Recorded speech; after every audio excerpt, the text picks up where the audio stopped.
October 13th, 1944. The heavy cruiser USS Canberra is 85 miles off the coast of Formosa. It is dusk. The air is thick with the smoke of anti-aircraft fire. For days, the Third Fleet has been hammering Japanese airfields, and the Japanese have been hitting back. In the fading light, a low-flying Betty bomber drops an aerial torpedo. It strikes the Canberra squarely below the armor belt. The explosion kills 23 men instantly and tears a jagged 20-foot hole in the hull. 4,500 tons of seawater flood the engine rooms. The cruiser loses all power. She is dead in the water, deep in enemy territory.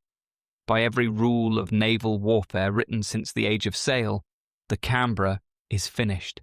She is a sitting duck. The standard procedure for a ship this damaged, this close to enemy airfields, is to scuttle her.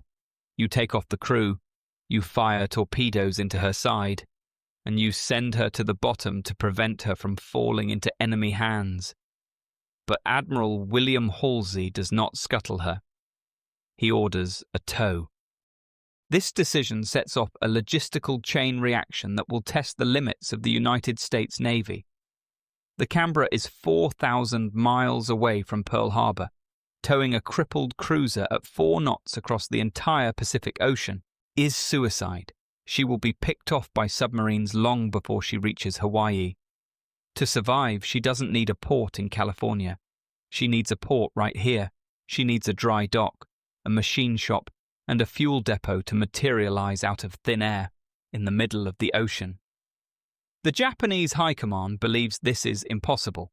Their entire defensive strategy, the Kantai Kessen, or decisive battle doctrine, relies on the concept of the elastic tether. They calculate that the US Navy can only strike as far as its supply lines allow. They believe that every time an American ship is damaged, it must retreat to a major base to be fixed. They believe the Pacific Ocean is their greatest ally. They are wrong. The Canberra does not go back to Pearl Harbor. She is towed to a secret location that does not exist on any pre-war map as a military base. A place with no land facilities, no buildings, and no pre-existing port. There, in the middle of a remote lagoon, a massive steel structure rises out of the water, lifts the cruiser into the air and repairs her. This is not a story about the men who fired the guns. This is the story of the men who built a floating industrial city in the middle of the ocean. This is the story of the secret weapon that broke the Japanese Empire. This is Service Squadron 10. To understand why Service Squadron 10 was necessary, you have to look at the unglamorous mathematics of tonnage. In World War II, a single fast carrier task force burned through 600,000 barrels of heavy fuel oil every month. It consumed 3,000 tons of fresh meat and vegetables. It required millions of replacement parts, from radar tubes the size of a thumb to propeller shafts weighing 20 tons. Before 1943, the Navy operated on a pendulum system. A fleet would sortie from Pearl Harbor, fight for a few weeks, and then be forced to return to base when its bunkers ran dry. It was inefficient, and it gave the enemy time to regroup. The Navy needed a way to cut the tether. They needed a base that could move. The man tasked with solving this impossible problem was Commodore Worrall Reed Carter. Known as Nick to his friends, Carter was not a young, dashing aviator. He was 59 years old, a submarine expert who had actually retired before the war began. The Navy brought him back because he possessed a rare skill set. He understood the grind of logistics. While other admirals looked at maps and saw arrows and explosions, Carter looked at maps and saw shipping lanes and fuel consumption rates. Carter's vision was radical.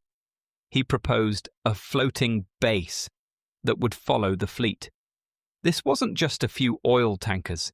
Carter wanted to create a mobile city capable of replicating the output of the Brooklyn Navy Yard. He wanted floating hotels, floating hospitals, floating warehouses, and floating ammo dumps. He wanted to anchor this fleet in captured lagoons just hundreds of miles behind the front lines. The skepticism he faced was immense. The old guard of the Navy argued that you could not transfer high-explosive 16-inch shells between rocking ships in the open ocean. They argued that delicate optical repairs couldn't be done on a swaying deck. Carter ignored them. He began assembling a ragtag armada of ships that looked nothing like a traditional navy. This fleet, Service Squadron 10, became a collection of the strangest vessels ever to fly the Stars and Stripes. First, there were the 9 ships, unclassified miscellaneous vessels. Carter's scroungers found ancient freighters, Great Lakes or carriers, and even sailing schooners, and converted them into floating warehouses. There were ships dedicated entirely to carrying lubricating oil. There were ships that carried nothing but fog oil for smoke screens. There were carbon dioxide ships, specifically designed to refill fire extinguishers. But steel was precious. The invasion fleet needed every ounce of steel for tanks and destroyer hulls. So Carter turned to a material that naval architects despised: concrete. Service Squadron 10 operated a fleet of massive concrete barges. These were ugly, slab-sided monsters shaped like shoeboxes with no engines. They had to be towed into position, but once anchored, they were invaluable. The Navy designated them as B-ships. There was the B-ship for dry goods, a floating supermarket holding 20,000 different line items, from uniform buttons to engine gaskets. There was the bakery ship, which did nothing but bake fresh bread 24 hours a day, the aroma wafting across the lagoon to the envy of the destroyer crews. And then there was the most famous vessel in the entire squadron, the ice cream barge. The US Navy understood something the Japanese did not.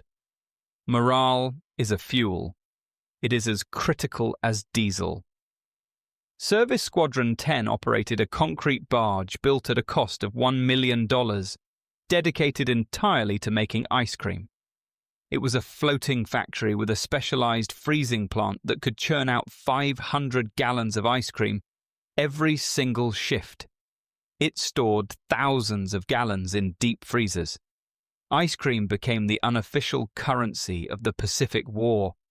It was used for bartering, for bribing supply officers, and for rewarding heroism. When a pilot from a carrier was shot down and rescued by a destroyer, the destroyer captain would often ransom the pilot back to his carrier. The price was fixed: 20 gallons of ice cream for a lieutenant, maybe 25 for a commander. It sounds trivial today, but to an 18-year-old sailor who hadn't seen home in 2 years, that cold, sweet ration was the only reminder that civilization still existed. But ice cream and bread could not fix a torpedoed cruiser. For that, Carter needed heavy industry. He needed the capacity to lift a 45,000-ton battleship out of the water. This brings us to the engineering marvel of the Pacific, the Advance Base Sectional Dock, or ABSD. Before the war, a dry dock was a hole in the ground. It was a massive concrete basin built into the shore. You floated a ship in, closed the gate, and pumped the water out. You couldn't move it. The Navy's solution was the ABSD. These were iron cathedrals. They were so large that they could not be built in one piece, nor could they be towed across the ocean intact. If you tried to tow a dry dock the size of the USS Iowa across the Pacific, the stress of the waves would snap it in half. So, they built them in sections. The largest docks consisted of 10 separate steel sections. Each section was roughly the size of a small ship, 93 feet long, with its own crew, its own galley, and its own power plant. They were towed individually, thousands of miles, to the lagoon. Once they arrived at the anchorage, usually the massive Ulithi Atoll, the real engineering drama began. The crews had to assemble these 10 sections into a single, rigid unit while floating in the ocean. It was a process of terrifying precision. The sections were lined up and welded together. The massive wing walls, the side towers of the dock, had been folded down flat for the journey to reduce wind resistance. Now, using heavy jacks and pulleys, the crews raised these 5-story steel walls into position and locked them in place. When fully assembled, an ABSD was a monster. It had a lifting capacity of 90,000 tons. It had its own electrical grid, capable of powering a small American city. It had 2 15-ton travelling cranes that ran on rails along the top of the wing walls. Docking a battleship in an ABSD was a white-knuckle operation. The dockmaster would flood the ballast tanks, sinking the massive steel structure until only the tops of the wing walls were visible. Tugs would gently nudge the crippled battleship between the walls. Divers would go down to ensure the ship was perfectly centered over the keel blocks. Then, the pumps would start. 2 pumps per section, discharging 15,000 gallons of water per minute. As the water was forced out, the dock would rise, lifting 90 million pounds of warship toward the sky. The stress on the dock was unimaginable. If the pumps weren't perfectly synchronized, the dock would suffer from hogging or sagging, bending in the middle. This could snap the battleship's keel or tear the dock apart. The dockmaster stood in a control room watching a wall of gauges, orchestrating a symphony of diesel engines and hydraulics. By late 1944, at Ulithi Atoll, these docks were working 24 hours a day. They were scraping barnacles, painting hulls, and replacing propellers. But their most critical job was repairing battle damage. When a destroyer came in with its bow blown off by a kamikaze, the men of Service Squadron 10 didn't send it home. They cut away the wreckage with acetylene torches. They fabricated a new bow from steel plates stored on a barge. They welded it on, tested it, and sent the ship back to the war in weeks, not months. It was a miracle of industrial might. But Ulithi Atoll was not a factory floor in Detroit. It was a remote lagoon in the tropics, exposed to the elements and dangerously close to the enemy. And as the fleet grew, so did the target on its back. While the dry docks and machine shops roared with the sound of grinding steel, the men of the fleet faced a different kind of enemy: boredom and fatigue. Ulithi Atoll was not a tropical paradise. It was a humid, sweltering parking lot for ships. The temperature rarely dropped below 85 degrees. The men were trapped on steel decks, sleeping in compartments that smelled of diesel, sweat, and unwashed laundry. Commodore Carter knew that machines could be repaired with welding rods, but men needed something else. He needed a pressure valve. He found it on a tiny scrap of land at the northern edge of the atoll called Mog Mog. Mog Mog was arguably the most famous island in the Pacific War that never saw a battle. It was barely half a mile long, but Service Squadron 10 transformed it into the world's wildest recreation center. The Seabees, the Navy's construction battalions, swarmed the island. They bulldozed coral to make baseball diamonds. They built boxing rings. They erected massive tents known as Duffy's Tavern. Every day, landing craft would ferry 15,000 sailors from the fleet to the beach. The rules were simple: no saluting, no ranks, and let off steam. The logistics of Mog Mog were just as complex as the ship repairs. The island had to handle thousands of men who had been cooped up for months. The beer ration was strictly controlled, 2 warm cans of beer per man, but the demand was insatiable. It was a surreal scene. On one side of the island, admirals played horseshoes. On the other, thousands of enlisted men played softball, swam in the surf, and traded war stories. It was the only place in the Pacific where a sailor could feel sand under his feet and momentarily forget the kamikazes waiting for him in the north. But the war was never far away. The Japanese knew Ulithi was the heart of the American juggernaut. They called it the pistol pointed at the throat of Tokyo. They couldn't defeat the fleet in open battle, so they turned to desperation. In November 1944, the Japanese launched a secret weapon of their own, the Kaiten. The Kaiten was a terrifying concept. It was a standard long lance torpedo, extended to 48 feet to accommodate a small cockpit for a human pilot. It was a suicide weapon, designed to be launched from a submarine, piloted into an enemy ship, and detonated. The pilot was welded inside before launch. There was no escape hatch. In the pre-dawn darkness of November 20th, a Japanese submarine released 5 Kaitens just outside the Ulithi lagoon. One of them navigated through the anti-submarine nets that protected the anchorage. The pilot spotted a massive silhouette against the starlight, the fleet oiler USS Mississiniwa. The Mississiniwa was fully loaded with 400,000 gallons of aviation fuel and 90,000 barrels of fuel oil. At 5:47 a.m., the Kaiten slammed into her starboard bow. The explosion was apocalyptic. A column of fire shot thousands of feet into the air.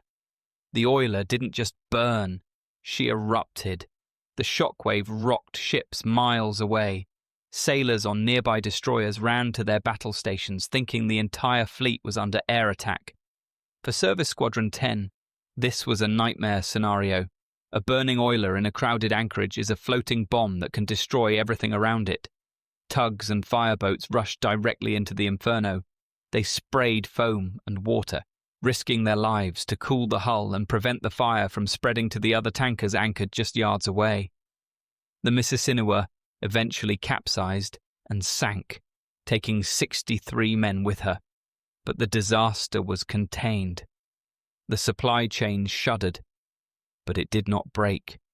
However, the greatest threat to the fleet would not come from the Japanese Navy.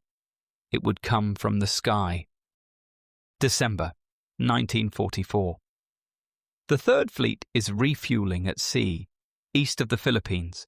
Admiral Halsey is trying to top off his destroyers before the next strike. The barometers begin to drop. The sky turns a bruised purple. The seas turn white. They had sailed directly into the path of Typhoon Cobra. This was not a normal storm.